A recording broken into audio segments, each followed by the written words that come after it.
રાજકોટ જિલ્લાના ઉપલેટા ગામે રામાનંદી સાધુ સમાજ ખાતે રાધે સેવા ગ્રુપ આયોજિત શ્રીમદ ભાગવત સપ્તાહ જ્ઞાન યજ્ઞ પારાયણ દાતાઓના સહયોગથી અને સમસ્ત સમાજના સાથ સહકારથી આયોજન, જેમાં આ શ્રીમદ ભાગવત સપ્તાહ જ્ઞાન યજ્ઞમાં વ્યાસપીઠ પર પરમ વંદનીય શ્રી પાર્થિવભાઈ મજેવડિયા જૂનાગઢ પોતાની મધુર વાણી અને સંગીતમય જ્ઞાન શૈલીમાં કથાનું અલૌકિક કથામૃતનું રસપાન કરાવતા લોકોમાં ભારે ઉત્સાહ જોવા મળ્યો હતો। શ્રીમદ ભાગવત સપ્તાહમાં ઉત્સવમાં નરસિંહ વામન અવતાર, શ્રી નરસિંહ પ્રાગટ્ય, શ્રી વામન જન્મ, શ્રી રામ જન્મ, શ્રી કૃષ્ણ જન્મ, શ્રી ગિરિરાજ અન્નકૂટ ઉત્સવ, ગિરિરાજ પૂજન, શ્રી રૂક્ષ્મણી વિવાહ, શ્રી સુદામા ચરિત્ર, શ્રી પરીક્ષિત મોક્ષ જેવા કાર્યક્રમ ઉજવવામાં આવ્યા હતા। તેમજ રોજ રાત્રે અલગ અલગ કાર્યક્રમ, જેમાં રાસ મંડળી, સત્સંગ, રાસ ગરબા જેવા અનેક કાર્યક્રમનું આયોજન કરવામાં આવ્યું હતું।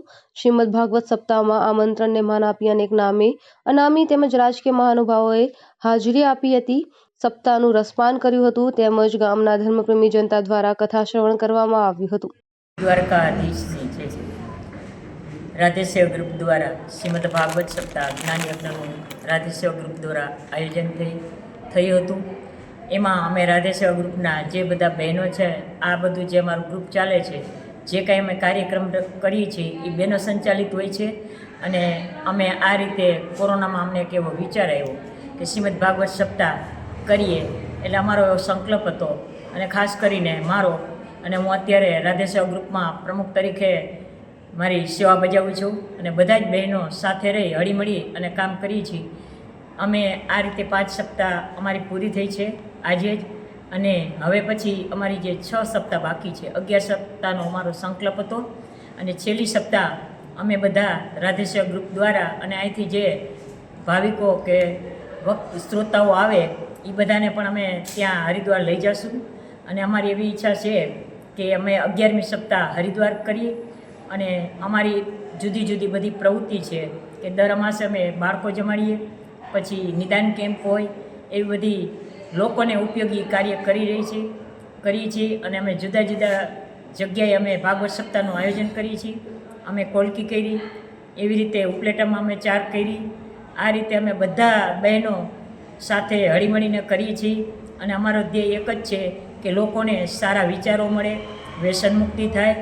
અને ખાસ કરીને મુખ્ય અમારો ઉદ્દેશ એવો છે કે જે અત્યારે આપણી જે આ સાંસ્કૃતિક છે, જે સંસ્કૃતિ છે, એ લોકો ભૂલી ગયા છે। એટલે અમે બધા આવા જે 5000 વર્ષ પહેલાં જે શ્રી કૃષ્ણ પોતે જ્યારે અવતાર ધારણ કર્યો, એમની જુદી જુદી લીલાઓ આવે છે, એમાં અમે ખાસ કરીને નંદભાઈઓ કરીએ છીએ, પછી વામન અવતાર કરીએ છીએ, અને રૂક્ષ્મણી વિવાહ પણ અમે ખૂબ ભવ્ય અને ધામધૂમથી, ગઈકાલે જ અમારે રૂક્ષ્મણી વિવાહ હતા, આજે અમારા સપ્તાહનો છેલ્લો દિવસ હતો।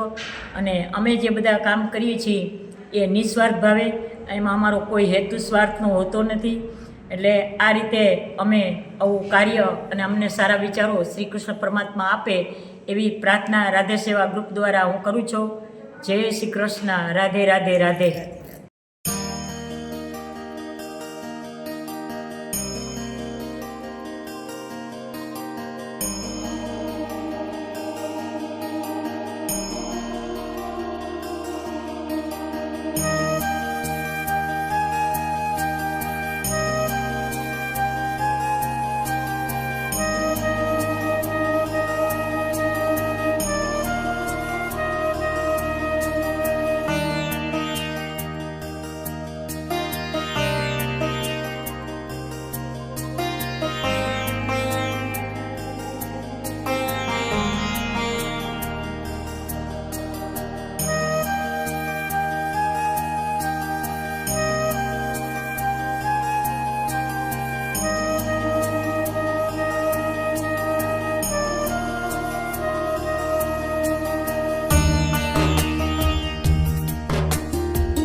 બ્યુરો રિપોર્ટ અર્શભાઈ આહિર ઉપલેટા.